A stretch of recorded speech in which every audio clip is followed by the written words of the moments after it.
Can you provide an introduction to who you are here at ASU? My name is Kimberly Scott. I'm a professor in Women and Gender Studies, which is located in the School of Social Transformation.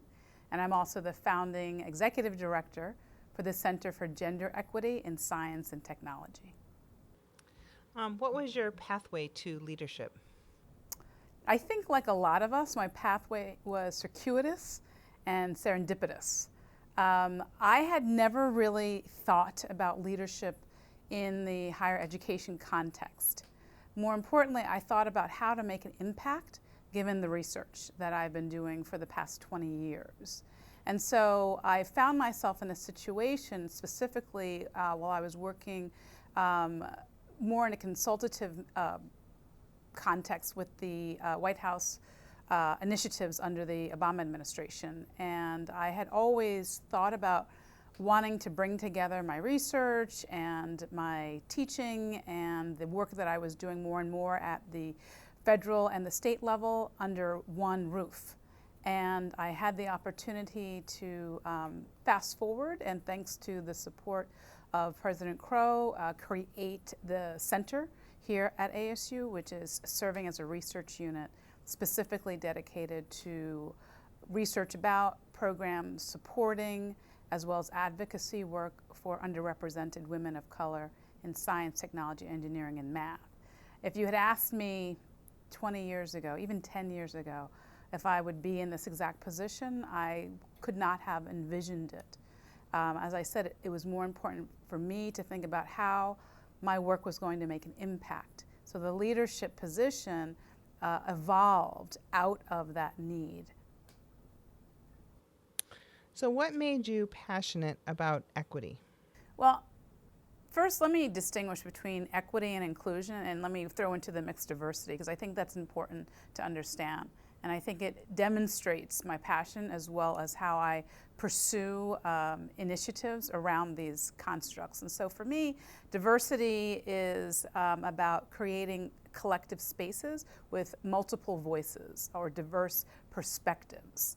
And then equity, rather equality, has more to do with people getting the same. Now, when we think about our socio-historical context, when we think about where we are as a nation, in my perspective, in my capacity, when I think about how African American women, Native American women, Native Hawaiian women, Latinx, and Asian American women are not as successful in the STEM careers as their white counterparts. They're not getting as much in terms of pay. They're not promoted at the same rate as their white female counterparts or their white male counterparts. It's very difficult to say we need an equal system. We need an equal system whereby all groups have equal access to opportunities. But I believe in order to get there, we need to talk more about equity, which is not about getting the same,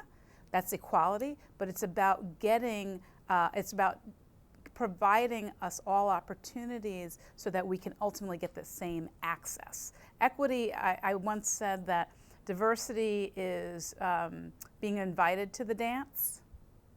Inclusion is about feeling comfortable that I will actually be asked to dance when I get there. And then equity has to do with what's the probability of me being asked to dance in relationship to someone else. So now you're talking to your younger self. What are some things that you would say to your younger self? What would I say to my younger self? I want to know how many people laughed when they were asked that question. I would say, what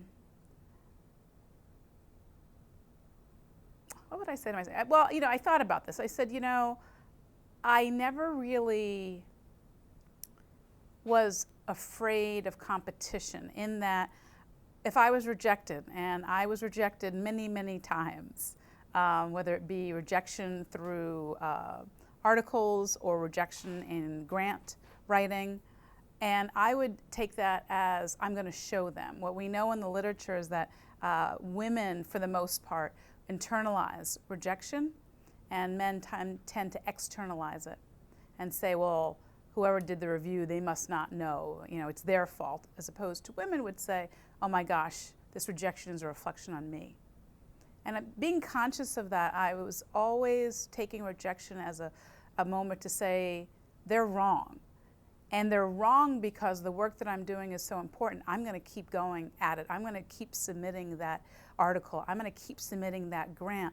I'm going to keep working in collaboration with others to ensure the work that I'm doing is going to, again, be impactful, and it's going to be funded or published or hopefully heard by somebody.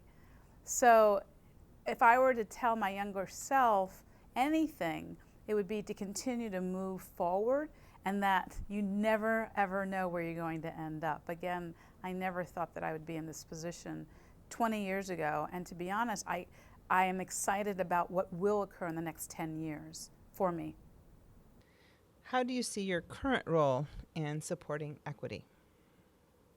So the way that the center is structured, there are 3 arms to it. There's the research arm, and so specific to your question about supporting equity, we are invested in not only conducting research, but also creating and collaborating with others to think of ways to innovate with new methodologies so that we're asking the right questions. Because I think if we're really serious about issues of equity and diversity and inclusion, we really have not done, as a society, more or less a higher education enterprise. We haven't done a good job of asking the right questions that can lead towards equitable outcomes. And so for us at the center, it's really, really important to do research that's action-oriented, that meaning that it's going to lead to an improvement of some type, whether it's challenging individuals' habits of mind, or whether it's challenging a policy, or encouraging others to think more systematically or in a nuanced way about these issues, again, in our case, specific to girls and women of color in science, technology, engineering, and math. I think also for our purposes, we're really interested in terms of innovatively thinking about what we mean in terms of success.